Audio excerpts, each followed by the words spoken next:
On the day of our honeymoon departure, he presented divorce papers before me. I'm taking my whole family with me. If you don't like it, we'll get divorced. Fine, but I'm still single, you know. Huh? I screamed in my mind as he stood there dumbfounded. Take that! My name is Emma, 35 years old, and I work at a real estate company. I enjoy my work and find it fulfilling, and I have been fortunate to have supportive seniors and juniors. On the other hand, my personal life lacks any particular hobbies, and I have never had a boyfriend. I secretly felt anxious. My friends were getting married one after another, reaching their peak at 30. There are only a few of us who are still single. My juniors also left the company one after another, and each time it felt like a stab in the chest. That's when I met Brian through a friend's introduction.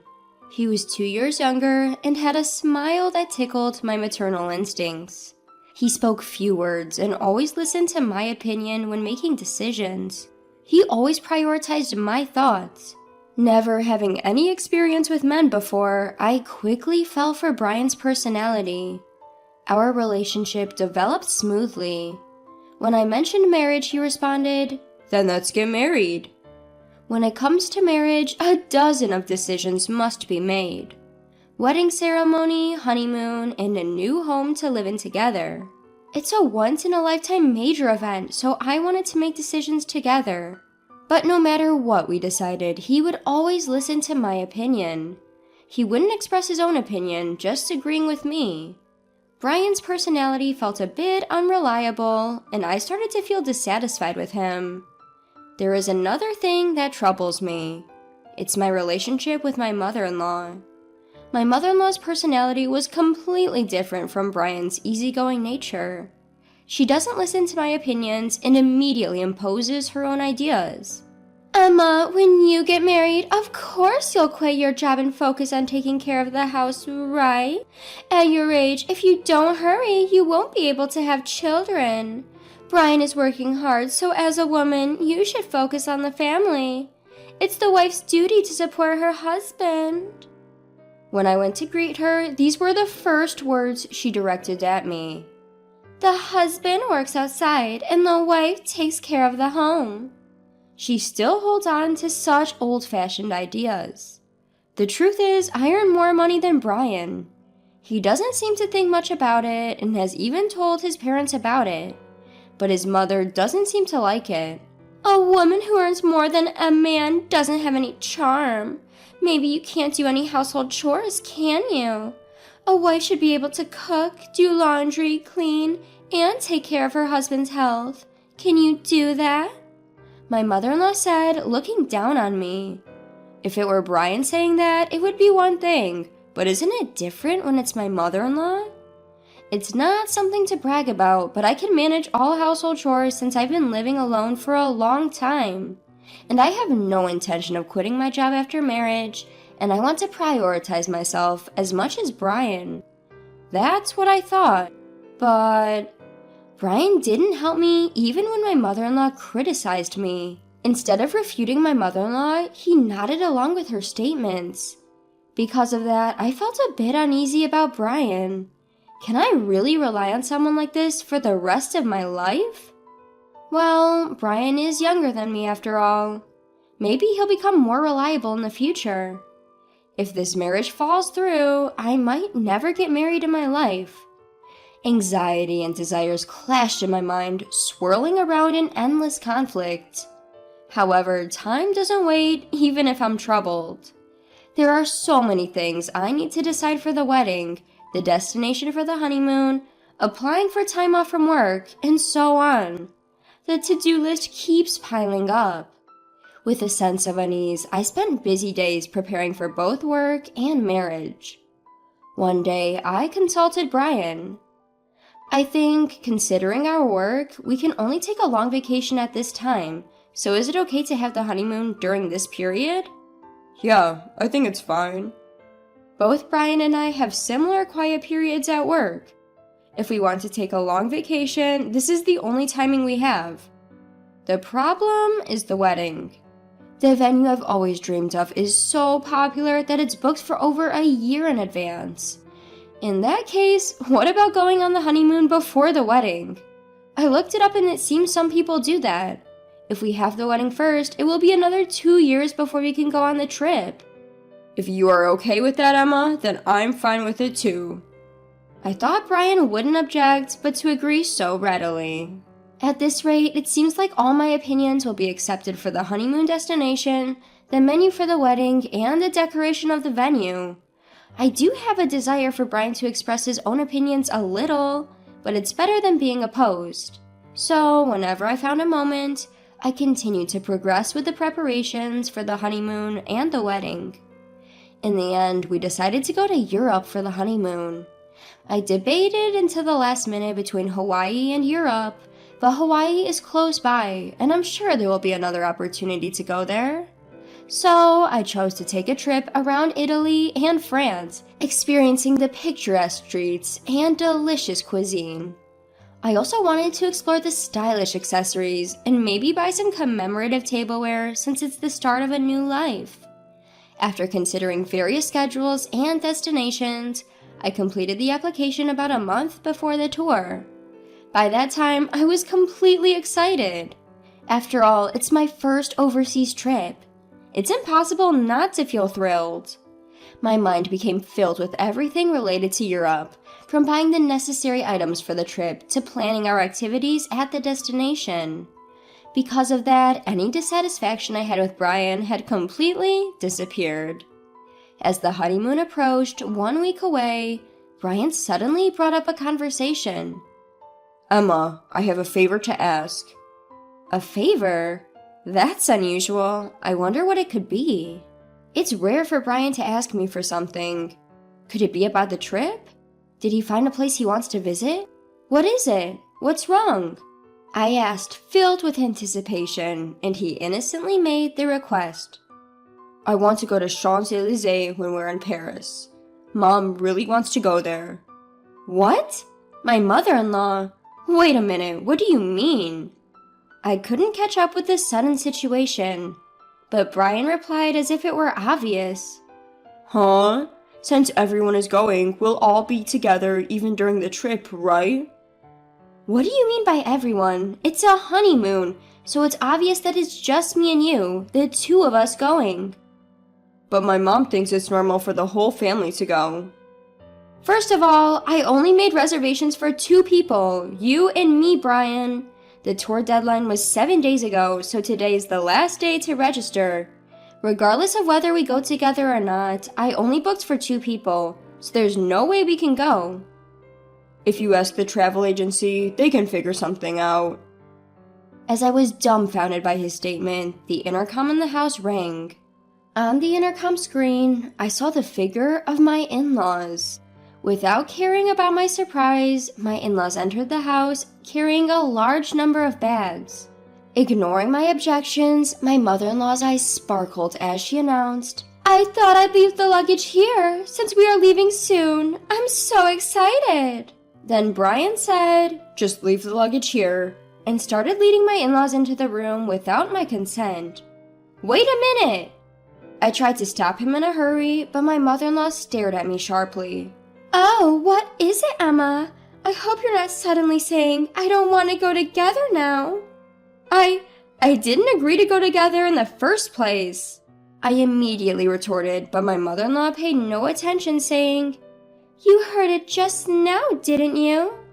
But Brian always thought we would go together with you, right?" In response to my mother-in-law's flattering question, Brian replied with a simple, "Yeah." Taking advantage of his affirmation, my mother-in-law began to deny me.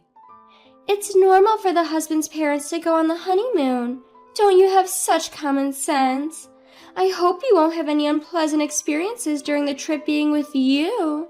Since it's a special honeymoon, we want to make good memories, right? I'll make sure to drill common sense into you during this week before we go on the trip." It's supposed to be a special honeymoon? Drilling common sense into me? It felt like everything was being ruined. I clearly felt my blood boiling. "Mother-in-law, this is a honeymoon, you know? Normally, it's supposed to be just the husband and wife going, right? I desperately held my ground. If I continued to listen to my mother-in-law's side, it would affect the future. I wanted to avoid that at all costs. However, my mother-in-law stubbornly refused to compromise. Not only that, she started to deny me. The husband's parents are supposed to go on the honeymoon together. It's just common sense. I can't believe you dislike being with us.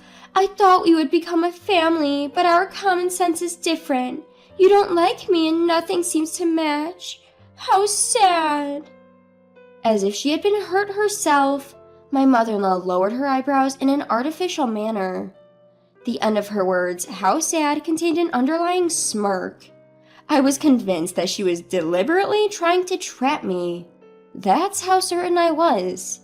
Even Brian, without questioning, began to blame me based on my mother-in-law's words. Emma, what the hell? They're my parents. It's okay to go on a honeymoon together, isn't it?